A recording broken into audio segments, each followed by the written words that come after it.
आइए बच्चों, इसको हम समझते हैं। ठीक है, एक्सरसाइज 11 है कंपाउंड इंटरेस्ट। कंपाउंड इंटरेस्ट को हम लोग समझते हैं, समझने की कोशिश करते हैं। ठीक है, क्वेश्चन में क्या कह रहा है इसको ध्यान से पढ़ते हैं। कह रहा है कि find the amount and the compound interest. क्या क्या पता करने के लिए कह रहा है? कह रहा है कि अमाउंट को पता करिए और कंपाउंड इंटरेस्ट पता करिए। कंपाउंड इंटरेस्ट को हिंदी में चक्रवृद्धि ब्याज कहते हैं। ठीक है, जब ब्याज का भी ब्याज लिया जाए, ब्याज का भी ब्याज लिया जाए तो वो कंपाउंड इंटरेस्ट कहलाता है। ठीक है, तो क्या क्या फाइंड करने के लिए कह रहा है? Find the amount, amount and the compound interest को फाइंड करने के लिए कह रहा है इतने रुपए पर, 2500 रुपए पर। ठीक है, फॉर 2 ईयर्स, 2 साल तक के लिए, 2 साल तक के लिए एट रेट जो है एट 10%, 10% के हिसाब से पर एनी, सालाना 10% के हिसाब से। ठीक है, कंपाउंड एंड एनुअली, और जो कंपाउंड इंटरेस्ट है उसको कंपाउंड एनुअली करिए, कंपाउंड एनुअली करिए। यानी कि 2 साल के लिए पूछा है ना, तो पहले 2 साल, 1 साल का पहले सिंपल इंटरेस्ट निकाल लीजिए और उसको निकाल करके फिर प्रिंसिपल अमाउंट में जोड़ दीजिए। अब फिर उसको प्रिंसिपल अमाउंट मान करके सिंपल इंटरेस्ट निकालिए। ठीक है, सिंपल इंटरेस्ट निकालिए। अब फिर वो इंटरेस्ट जो आता है उस इंटरेस्ट को और जो इसके पहले जो अमाउंट बना था उसको उस प्रिंसिपल अमाउंट में इसको जोड़ दीजिए। इसी प्रक्रिया को, यानी कि एक साल का सिंपल इंटरेस्ट निकाल करके फिर प्रिंसिपल में जोड़ते रहिए, 1 साल का सिंपल इंटरेस्ट निकाल करके 1 साल में जोड़ते रहिए। तो इस प्रक्रिया को हम कंपाउंडेड एनुअली बोलते हैं।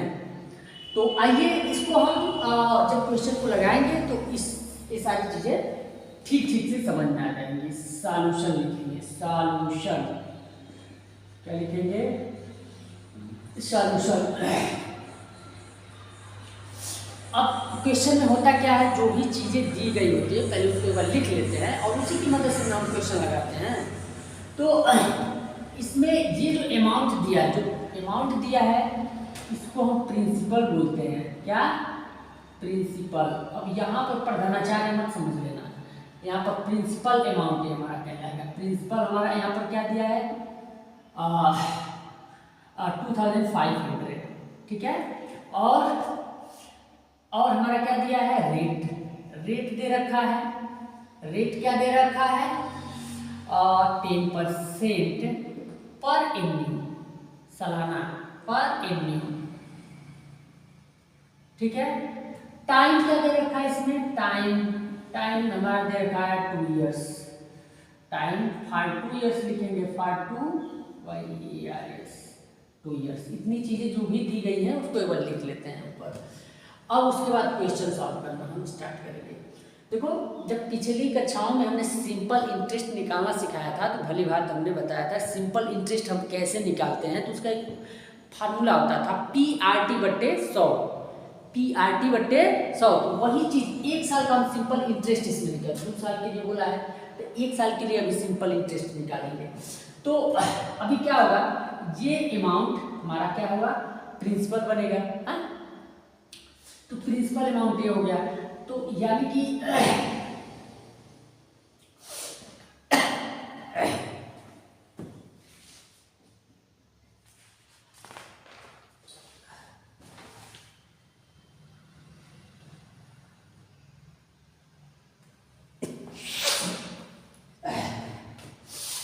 सॉरी,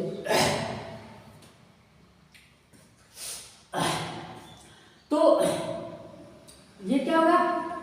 ये 2 साल के लिए निकालने के लिए कह रहा है। अभी 1 साल का इंटरेस्ट पे हम काम करेंगे। तो ये हमारा प्रिंसिपल बनेगा पहले साल का। पहले साल का प्रिंसिपल ये जाएगा, लिखेंगे principal for the first year. First year के लिए प्रिंसिपल क्या हो जाएगा? यही रहेगा। फर्स्ट ईयर के लिए प्रिंसिपल 2500। अब तो interest for the first year, first year के लिए क्या होगा, इंटरेस्ट, इंटरेस्ट का मतलब वही simple interest, interest for the first year, interest for the first year, पहले साल के लिए इंटरेस्ट यानी सिंपल इंटरेस्ट हमारा क्या बनेगा, फार्मूला होता था PRT, ठीक है, अपॉन 100, यानी समझो इसमें मल्टीप्लाई होता है ना, इस चीज को ध्यान रखना, इसी पर हम पुट कर देंगे। P का मतलब होता है प्रिंसिपल, तो यहाँ प्रिंसिपल ये है, प्रिंसिपल ये है। R हमारा रेट हो गया, R का मतलब ये रेट हो गया हमारा 10%, और क्योंकि कंपाउंड एनुअली कर रहे हैं ना, तो एक एक साल का निकाल करके हमें जोड़ते जाना है, तो कंपाउंड एनुअली में जो टाइम होता है वो हमेशा 1 ही रहेगा, यानी कि एक साल के लिए तय हुआ है, एक साल के लिए रेट एक साल के हिसाब से हो रहा है, तो हमारा टाइम यहाँ 1 रहेगा। पहले एक साल का हम निकाल रहे हैं, एक साल का ही निकालना होता है जब कंपाउंडेड एनुअली बोल दिया जाए तो, ठीक है, अपॉन 100, ये काट कूट देंगे, ये भी कट जाएगा, ये भी कट जाएगा, यहाँ पर हमारा निकल करके क्या आएगा, ये 205 रुपीज़, यानी कि पहले साल का इन सब रेट के हिसाब से हम निकालेंगे तो हमें इंटरेस्ट कितना देना पड़ेगा, 250 रुपीज़, यानी कि ये अब अमाउंट हमारा क्या बनेगा, इसको और इसको जोड़ देंगे तो साल के अंत में, एक साल के अंत में अमाउंट हमारा क्या बनेगा, यहाँ पर लिखेंगे amount at the end of first year,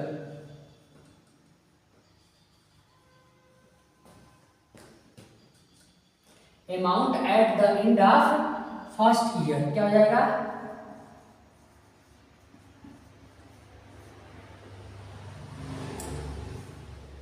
कितना रुपया हो जाएगा हमारा, इतना हो जाएगा 2750 रुपीज, ठीक है। अब ये चीज जो हो जाएगा, अब एक तो एक साल के लिए होगा, अब दूसरे साल के लिए ये हमारा प्रिंसिपल बन जाएगा, तो अब यहाँ पर हम लिखेंगे क्या, प्रिंसिपल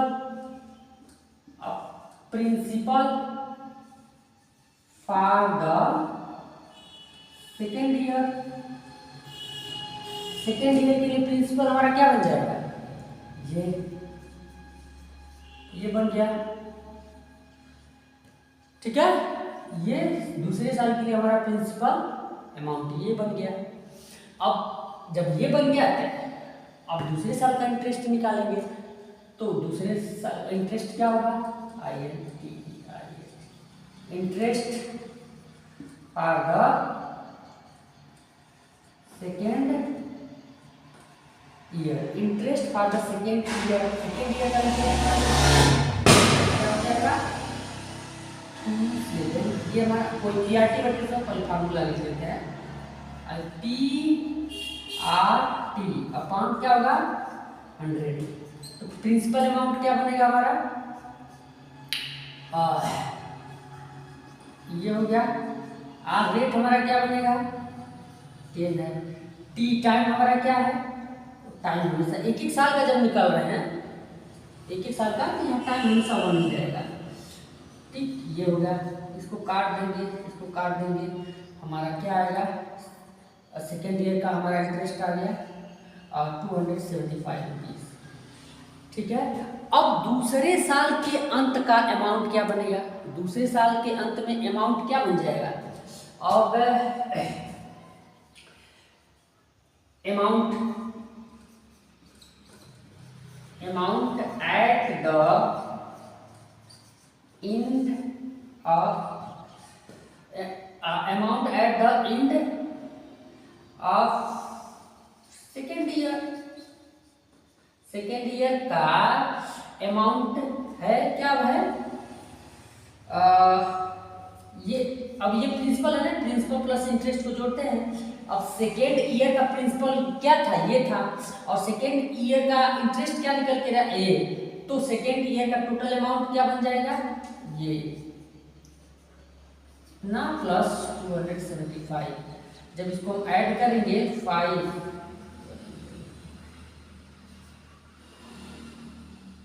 इतना रुपया ये हमारा होगा। यानी कि हमारा कंपाउंड इंटरेस्ट क्या हो जाएगा, यानी कि ये तो अमाउंट हो जाएगा, मतलब 2 साल के अंत में टोटल जो भी ब्याज बना कंपाउंड इंटरेस्ट के हिसाब से वो प्लस ये वो, ठीक है, प्लस हमारा ये सब मिलजुल करके ये अमाउंट बन गया। तो दूसरे साल के अंत में हमारा टोटल अमाउंट क्या बनेगा, ये बनेगा ब्याज प्लस प्रिंसिपल के साथ। अब हमारा पूछा था एक और चीज, कंपाउंड इंटरेस्ट क्या बनेगा, क्योंकि ब्याज का ब्याज, इंटरेस्ट का इंटरेस्ट लिया गया है, तो इंटरेस्ट का इंटरेस्ट लिया गया है तो हम क्या करेंगे, इतना हमने अपना मूलधन दे रखा था और लास्ट में हमको 3025 रुपया मिल रहा है। इसका मतलब कुल इंटरेस्ट का जो मिला, बीच का जो प्रॉफिट हमको मिला वही तो इंटरेस्ट कहलाएगा, लेकिन उसको हम कंपाउंड इंटरेस्ट कहेंगे क्योंकि इसमें ब्याज का ब्याज भी मिल रहा है। क्योंकि इसको ये था, इसका इंटरेस्ट निकाले, इसमें जोड़ दिए तो फिर ये प्रिंसिपल बन गया था। अब इसका 5% निकाले हैं तो इसका भी 10% निकाले तो इसका भी 5% निकला, अब इसका भी 5% निकला इस फार्मूले में, ठीक है ना। तो ये बात है। तो कंपाउंड इंटरेस्ट हमारा क्या होगा, यानी कंपाउंड इंटरेस्ट को CI कहते हैं, बराबर क्या हो जाएगा, इसमें से हम डायरेक्ट करते हैं, इसमें से इसको हम घटा देंगे। जब इसमें से इसको घटा देंगे तो हमारा बचेगा क्या, 5 2 5 ये इतना रुपया हमारा कंपाउंड इंटरेस्ट हुआ, यानी इतना हमको इंटरेस्ट मिला जो कंपाउंड था, और इतना हमारा लास्ट में कुल मिला के अमाउंट मिलेगा, ठीक है, जिसमें से इतना रुपया हमको कंपाउंड इंटरेस्ट मिल रहा है, इतनी हमारी कमाई हो रही है। तो ऐसे क्वेश्चन लगाते हैं तरीके से, ठीक है। ऐसे ही इसका जो सेकेंड क्वेश्चन है वो भी बिल्कुल ऐसे ही है। तीसरा क्वेश्चन हम बताएंगे नेक्स्ट वीडियो में।